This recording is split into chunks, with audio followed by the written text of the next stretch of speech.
भारत के मुख्य न्यायाधीश जस्टिस टी.एस. ठाकुर जी, केंद्र में मंत्रिपरिषद के मेरे साथी श्रीमान रविशंकर प्रसाद जी, दिल्ली के उपराज्यपाल श्रीमान राजीव जंग जी, दिल्ली के मुख्यमंत्री श्रीमान अरविंद जी, दिल्ली उच्च न्यायालय के मुख्य न्यायाधीश जस्टिस जी रोहिणी जी, दिल्ली उच्च न्यायालय के न्यायाधीश जस्टिस बदर दुरैश अहमद जी, उपस्थित सभी सुप्रीम कोर्ट के वरिष्ठ महानुभाव, दिल्ली हाई कोर्ट के सभी वरिष्ठ महानुभाव, बार के मित्र,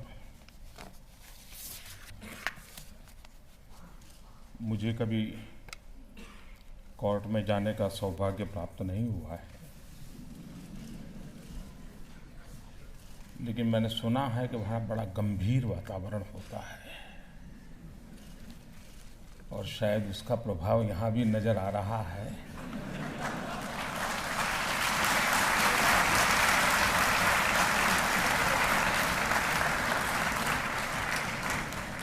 पचास साल का अवसर मना रहे हो, कुछ तो मुस्कुराइए।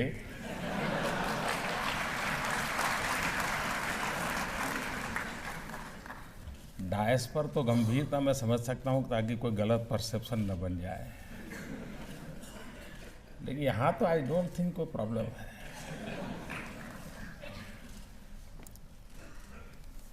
पचास साल की यात्रा, इस कार्य को सब के सहयोग से यह मुकाम प्राप्त हुआ है। चाहे बाहर के मित्र हो, चाहे किसी ज़माने में जो कंप्यूटर नहीं था, कोई बाहर बैठकर टाइपिंग करता होगा पैर के नीचे, या कोई डायस पर बैठ करके न्याय तोलता होगा, या हो सकता है किसी परिसर में लोगों को चाय भी पहुंचाने वाला कोई व्यक्ति होगा।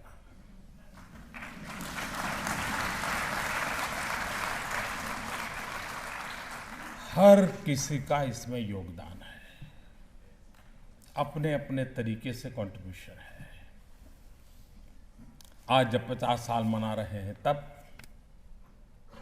हर किसी के कंट्रीब्यूशन का हम सहर्ष स्वीकार करें, उनके प्रति अपनी कृतज्ञता का भाव अभिव्यक्त करें, और हर किसी ने अपने अपने तरीके से इस व्यवस्थाओं में कुछ न कुछ वैल्यू एडिशन किया होगा। हर एक का कोई न कोई सकारात्मक योगदान रहा होगा, और यही सकारात्मक कंट्रीब्यूशन का पुंज इंस्टीट्यूशंस की प्रतिष्ठा को बढ़ाता है, इंस्टीट्यूशन की अहमियत को बढ़ाता है, और दिनों दिन इंस्टीट्यूशंस की आवश्यकता अधिक महसूस होती है। मुझे विश्वास है कि भारत के संविधान के प्रकाश में देश के सामान्य नागरिकों की आशा आकांक्षाएं, उसको पूर्ण करने में जिस किसी के पास जो जिम्मेवारी है, उसको पूरा करने का भरसक प्रयास करना चाहिए।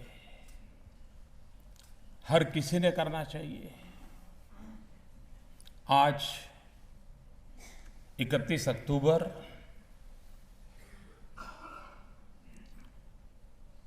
दिल्ली हाई कोर्ट को 50 साल, आज 31 अक्टूबर भारत की एकता के लिए जीवन खपाने वाले सरदार वल्लभ भाई पटेल की जन्म जयंती भी है।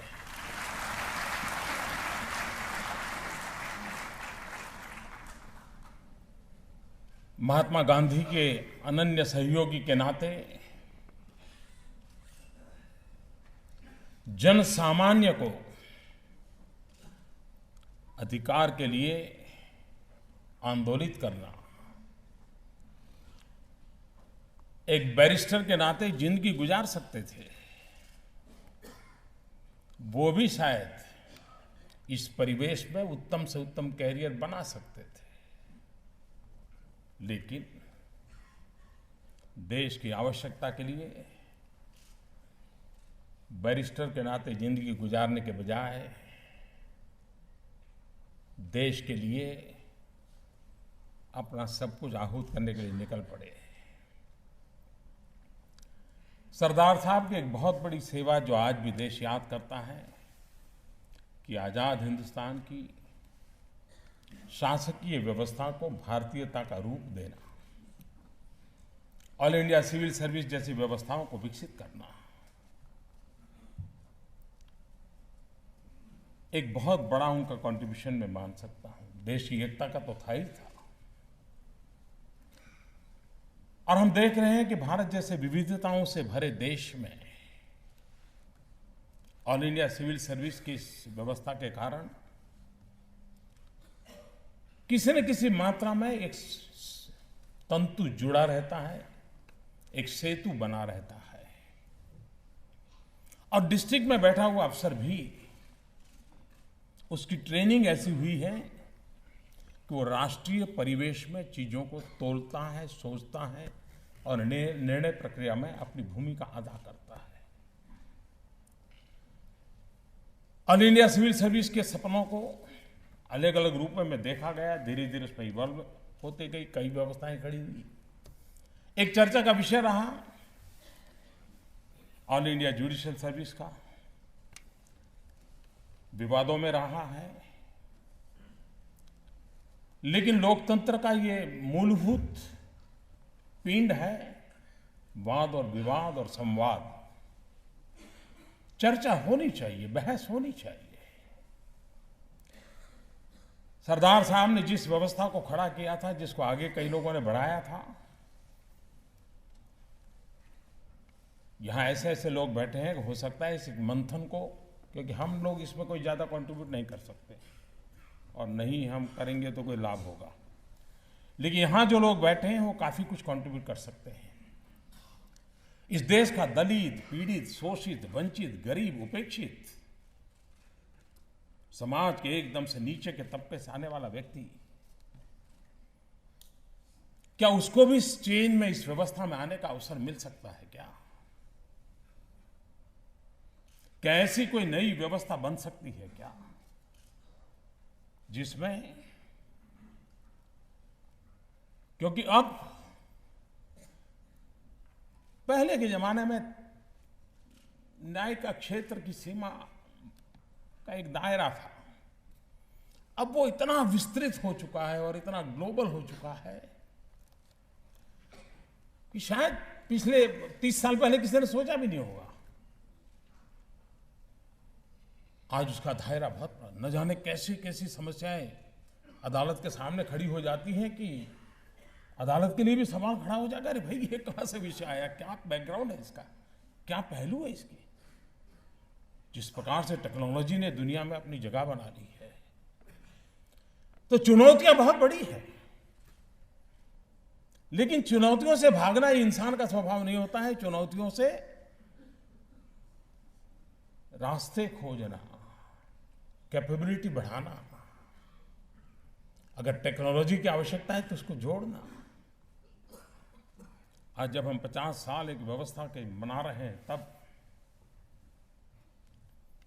50 साल के अनुभव के आधार पर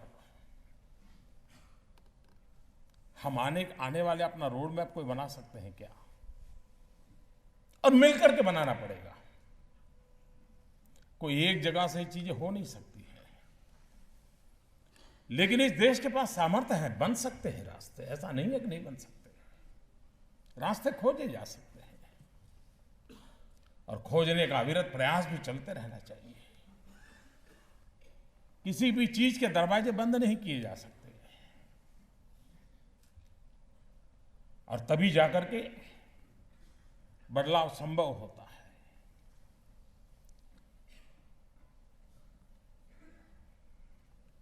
ये बात सही है कि अदालतों में जो लोग बैठे हैं उन्हीं के प्रयासों से और उन्हीं के कंट्रीब्यूशन से अल्टरनेट मैकेनिज्म को जो बल मिला है, गरीब लोग वहां चले जाते हैं, उनको संतोष होता है कि चलो भाई मुझे न्याय मिल गया। जैसा अभी दिल्ली हाई कोर्ट का रिपोर्ट हमने देखा, हिंदुस्तान में सब जगह पे, और मैंने देखा उसमें बार का भी कंट्रीब्यूशन है, जुडिशरी में बैठे हुए लोगों का भी कंट्रीब्यूशन है, और वो अपने काम के सिवाय का समय अपने व्यक्तिगत समय से निकाल करके इस काम को करते हैं, और उसके कारण गरीब आदमी को बहुत लाभ हो रहा है। एक अवेयरनेस भी आई है, लेकिन अवेयरनेस को हमें और अधिक बढ़ाना पड़ेगा। सामान्य मानवी को शिक्षित करना होगा। हम जितना ज्यादा शिक्षित कर पाएंगे उतना लाभ होगा। ज्यादातर जुडिशरी का अधिकतम समय हम लोगों के पीछे जाता है, मतलब कि मोदी नहीं, सरकार सबसे बड़ा लिटिगेंट सरकार होती है। हर मसले पर सरकार भिड़ती रहती है। मैं कभी हमारे सरकार के लोगों को कहता हूं कि भाई, एक टीचर अपने हक के लिए गया कोर्ट में, उसको न्याय मिला, वो जीत गया। उसी प्रकार के 10,000 टीचर के मसले लटके पड़े हैं, उसको आधार बना के 10,000 को पूरा करो ना। अब जुडिशरी का बोझ क्यों बढ़ा रहे हो? नहीं, पता नहीं उनके दिमाग में अभी बन नहीं रहा है। उनको लगता है नहीं साहब, वो इंडिविजुअल मसला था और कानून के दायरे में उस इंडिविजुअल को मसले को हम किसी को फिट नहीं कर सकते। पता नहीं, मैं इन सारी बारीकियों को तो नहीं जानता हूं, लेकिन मैं समझा रहा हूं कि भाई हम इस बोझ को कम कैसे करें। दूसरा, मैंने देखा है शायद आज से 25-30 साल पहले राजनीति इतनी मीडिया ड्रिवन नहीं थी, और उसके कारण संसद में जो बहस होती थी, खास करके विधि निर्माण की, वे बहुत एक संविधान के प्रकाश में और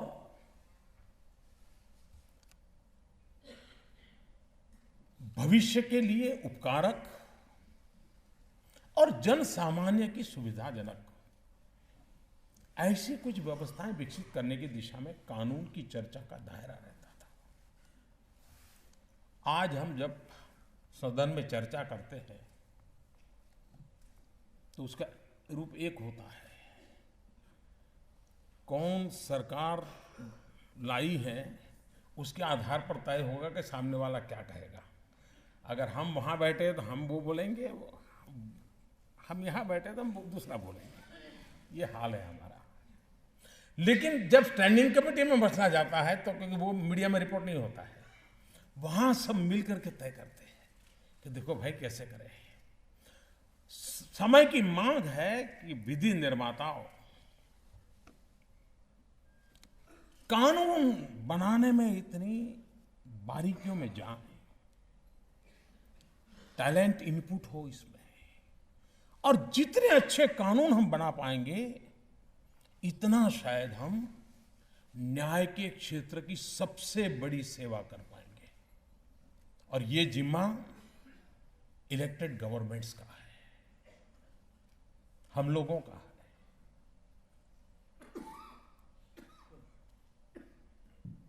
मैंने देखा है कि इन दिनों नेशनल लॉ यूनिवर्सिटीज में जो होनहार बच्चे पढ़ने के लिए आ रहे हैं, पहले मैं तो वो रूटीन कॉलेज में पढ़ते थे और बाद में लॉ करने जाते थे, इन दिनों इसको एक प्रोफेशन के रूप में स्वीकार करते हैं। इसलिए देखा जा रहा है कि बहुत ही टैलेंटेड यूथ आज इन यूनिवर्सिटी से निकल रहा है।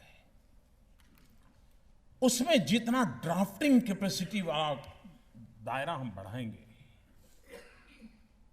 और ड्राफ्टिंग के लेवल पर ही हमें अगर अच्छा इनपुट मिलेगा और हम अच्छे कानून बना पाएंगे, कानून में बदलाव लाना है तो भी उस दायरे में बनाएंगे, तो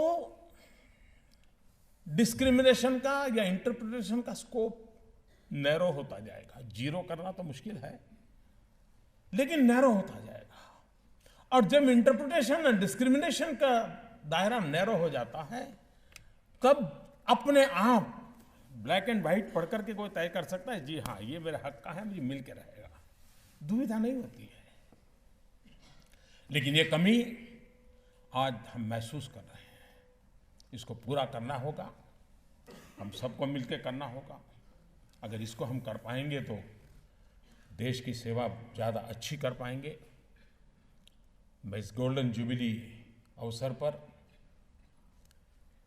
दिल्ली बार के उन सभी महानुभावों को अभिनंदन करता हूं जिन्होंने इसमें कंट्रीब्यूट किया है। अनेक जजिस जिनकी सेवाएं इस कोर्ट को मिली होगी, उनको भी अभिनंदन करता हूं। और भारत की न्याय व्यवस्था सदियों से उसका एक श्रद्धा का स्थान रहा है।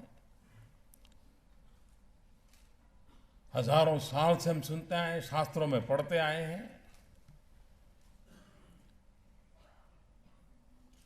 एक श्रद्धा की जगह है ये।